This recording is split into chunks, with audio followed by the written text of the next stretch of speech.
Damai sejahtera untuk kita semua. Saudara-saudari terkasih, hari ini Sabtu 15 Oktober tahun 2022. Bacaan Injil diambil dari Injil Lukas bab 12 ayat 8 sampai 12. Aku berkata kepadamu, setiap orang yang mengakui aku di depan manusia, Anak Manusia juga akan mengakui dia di depan malaikat-malaikat Allah. Tetapi barang siapa menyangkal aku di depan manusia, ia akan disangkal di depan malaikat-malaikat Allah. Setiap orang yang mengatakan sesuatu melawan Anak Manusia, ia akan diampuni. Tetapi barang siapa menghujat Roh Kudus, ia tidak akan diampuni.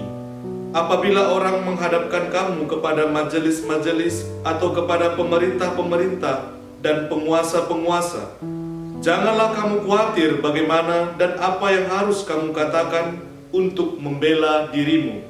Sebab pada saat itu juga Roh Kudus akan mengajar kamu apa yang harus kamu katakan. Demikianlah sabda Tuhan. Roh Kudus membantu kita untuk setia.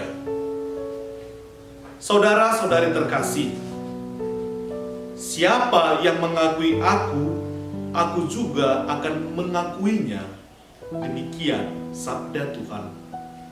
Saudara-saudari terkasih, selalu saja ada dalam hidup kita sebagai murid Kristus satu aspek yang membuat kita harus tekun dan berusaha setia berhadapan dengan banyak orang yang berbeda dan juga bertentangan dengan iman kita. Bahkan juga kadang itu muncul dari diri kita sendiri.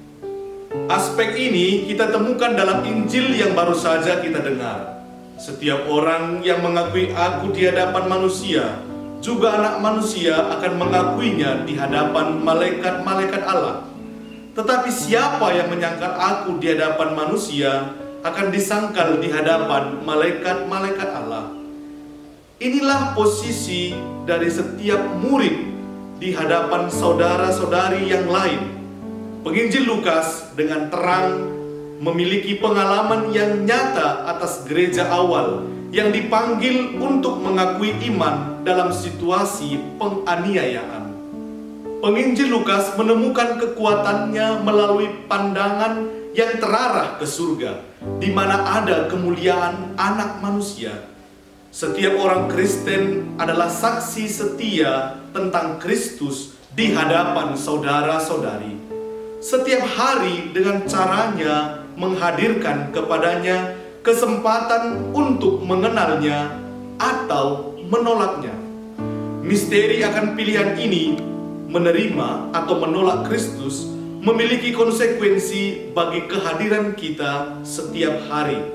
Setiap orang yang berbicara melawan Anak Manusia akan diampuni. Tetapi siapa yang menghujat Roh Kudus tidak akan diampuni. Saudara-saudari terkasih, Yesus adalah Dia yang menjadi tanda kontradiksi melawan pemikiran dan perbuatan kita yang seringkali memikirkan kesenangan diri, tetapi Dia adalah tanda belas kasih. Menjadi hujatan jika sungguh melawan apa yang Tuhan sendiri kehendaki. Adalah dosa bagi siapa yang tidak menyadari diri sebagai pendosa dan membutuhkan pengampunan. Bagi Yesus, yang dibutuhkan adalah keterbukaan dan kesadaran akan kelemahan, dan Roh Kudus akan membantu untuk menjadi saksi. Saudara-saudari terkasih, kerajaan Allah adalah sungguh hadiah dari perjuangan dan kesetiaan kepada kehendak-Nya.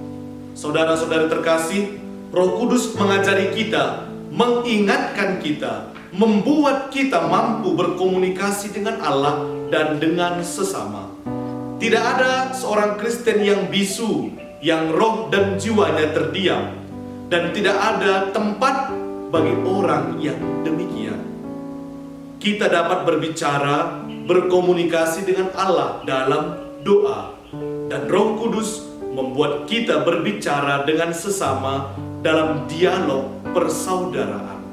Saudara-saudari terkasih, Roh Kudus membantu kita berbicara dan berkomunikasi dengan yang lain, mengenal di dalam mereka yang adalah saudara dan saudari kita.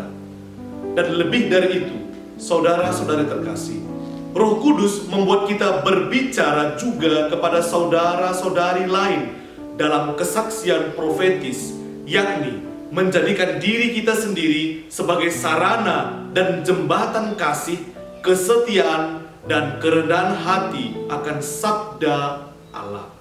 Tuhan telah menganugerahkan rahmat yang kita butuhkan dalam hidup sehari-hari. Kita pun dipanggil untuk menerima rahmat itu dan mengakuinya.